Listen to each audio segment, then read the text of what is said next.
እንዴት ናችሁ ሰብስክራይበሮቻችን እና ተመልካቾቻችን? ሰብስክራይብ ማድረጋችሁን አትርሱ። በአንድ ማሽን ሶስት አይነት ስራ የምትሰሩበትን የለውዝ ቅቤ መጭመቂያ ማሽን፣ ለውዙን መከኪያና መፈልፈያ ማሽን ነው ይዤላችሁ የመጣሁት። ይሄ ማሽን የሚሰራው ስራ አንደኛ በቤት ቆጣሪ ነው የሚሰራው፣ ሁለተኛ በቀን 8 ኩንታል ለውዝ መጭመቅ ይችላል፣ ሶስተኛ ደግሞ ቢዝነሱ በጣም አዋጭና አትራፊ ከሚባሉ ቢዝነሶች መካከል አንደኛውና ወደር የማይገኝለት ነው። በጣም ብዙ ደንበኞች ማሽናቸውን እያዘዙ እንደዚህ እንደምታዩት እየሞከሩ እየወሰዱ ህይወታቸውን እየቀየሩ ነው የሚገኙት። እናንተም ይሄን ቢዝነስ መጀመር የምትፈልጉ ከሆነ ሙሉ ዝርዝር መረጃውንና ሌሎች በርካታ አዋጭ ቢዝነሶች ስላሉ እስከ ቪዲዮ መጨረሻ ድረስ ተመልከቱ። የለውዝ ቅቤ ማምረትና ማከፋፈል ቢዝነሱን የመጀመሪያውን ቢዝነስ አዋጩን ልንገራችሁ። ከዛ ቀጣዮቹ ሶስት አዋጭ ቢዝነሶች እነግራችኋለሁ። ይሄ ቢዝነስ እንደነገርኳችሁ አንደኛ በቤት ቆጣሪ ነው የሚሰራው፣ በጣም ትንሽዬ ቦታ ላይ መቀመጥ የሚችል መሆኑ ተመራጭ ያደርገዋል። ሁለተኛ የ2 ዓመት ዋስትና ይሰጣችኋል። ሶስተኛ ደግሞ የለውዝ ቅቤ አንደኛ የጥሬ ዕቃ ችግር የለበትም።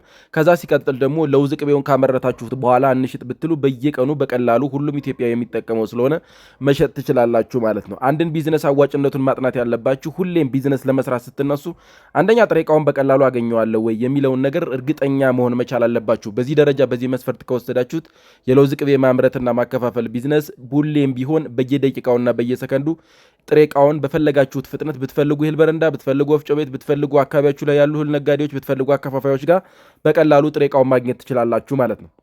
ሌላኛው ደግሞ የገበያ በየቀኑ መሸጥ እችላለሁ ወይ? ምክንያቱም ንግድ የሚያደርገው በየቀኑ ያመረታችሁት ምርት ቤት ውስጥ ቁጭ ካለባችሁ እናንተ በየቀኑ ገንዘብ ስለማታገኙ ያወጣችሁት ወረት ይያዝባችኋል። በለውዝ ቅቤ ስትሰሩ ግን በየቀኑ ይሸጣል። ምክንያቱም ብትፈልጉ ለአካባቢያችሁ ላሉ ማህበረሰብ ማከፋፈል ትችላላችሁ፣ ለሱቆች ማከፋፈል ትችላላችሁ፣ ለሱፐር ማርኬቶች ማከፋፈል ትችላላችሁ። አይኔ ለአከፋፋዮች ላስረክብ ካላችሁ ደግሞ መርካቶ ወስዳችሁ የተወሰነ ቀነስ አድርጋችሁ ለአከፋፋዮች በብዛት ማስረከብ ትችላላችሁ ማለት ነው።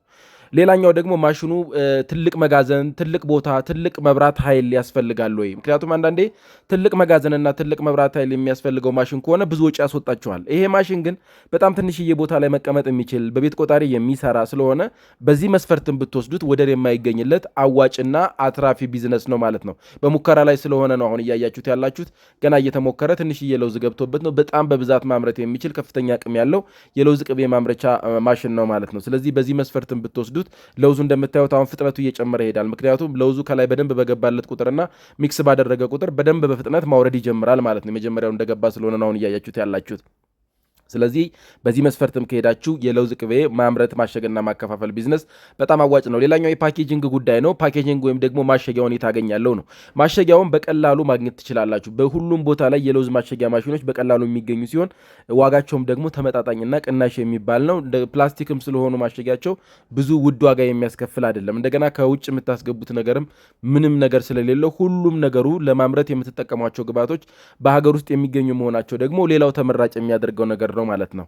ሌላኛው ደግሞ ይሄን ቢዝነስ አዋጭ የሚያደርገው ማሽኑ በሀገር ልጆች ስለሚሰራ እዚሁ ሀገር ውስጥ ስለሚሰራ ነገ አንድ ነገር ቢሆን ቢበላሽ መለዋወጫ ከየት ታገኛለህ የሚባል ነገር የለም። ምክንያቱም የሰሩት እዚሁ ሀገራችን ውስጥ ያሉ ልጆች የሀገራችን ልጆች ስለሆኑ በቀላሉ ራሳቸው የሰሩትን ራሳቸው መጠገን ስለማያቅታቸው ከዓመት ከ2 ዓመት በኋላ እንኳን የሆነች ትንሽዬ ችግር ቢኖር ወዲያውኑ በትንሽ ሳንቲም ያስተካክሉላቸዋል። ወይም ደግሞ የሜንቴናንስ ችግር አይገጥማችሁም። ማሽኑ ተበላሽ ተብሎ ተመልሶ ቁጭ አይልም። ስለዚህ የእድሜ ልክ መጠቀም የምትችሉት ማሽን ነው የሚሆንላችሁ ማለት ነው። ስለዚህ ይህንን አዋጭና አትራፊ ቢዝነስ መጀመር የምትፈልጉ በ0908 84 28 14 ወይም ደግሞ በ0937 63 96 08 ላይ መደወል ትችላላችሁ ማለት ነው። አድራሻችን ቦሌ አትላስ ትራፊክ መብራቱ ጋር ኢዛቤላ ህንፃ ላይ 3ኛ ፎቅ ነው የምንገኘው። ዋጋውን ማወቅ ከፈለጋችሁ ደግሞ አለፈልኝ የተሰኘውን አፕሊኬሽን ከፕሌይ ስቶር ላይ ዳውንሎድ ብታደርጉት እዛ ላይ የእያንዳንዱን ማሽን ዋጋ ማግኘት ትችላላችሁ። ስለዚህ አለፈልኝ አፕሊኬሽንን ዳውንሎድ ማድረጋችሁን አትርሱ።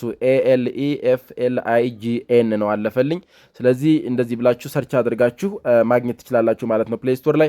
አይፎን የምትጠቀሙ ሰዎች ካላችሁ ደግሞ ጉግል ላይ ወይም ክሮም ላይ አለፈልኝ.com ብላችሁ በዌብሳይት መጠቀም ትችላላችሁ ማለት ነው። በጣም በርካታ ሰዎች ህይወታቸው እየቀየሩበት ያለውን የለውዝ ቅቤ ማምረትና ማከፋፈል ቢዝነስ አሁኑኑ ሁላችሁም ጀምሩ። 0908 84 28 14 ወይም ደግሞ 0937 63 96 08 መጠቀማችሁን እንዳትረሱ። መልካም ቀን ይሁንላችሁ። ስልኩንም ከላይ አስቀምጥላችኋለሁ። ፎሎ ሼር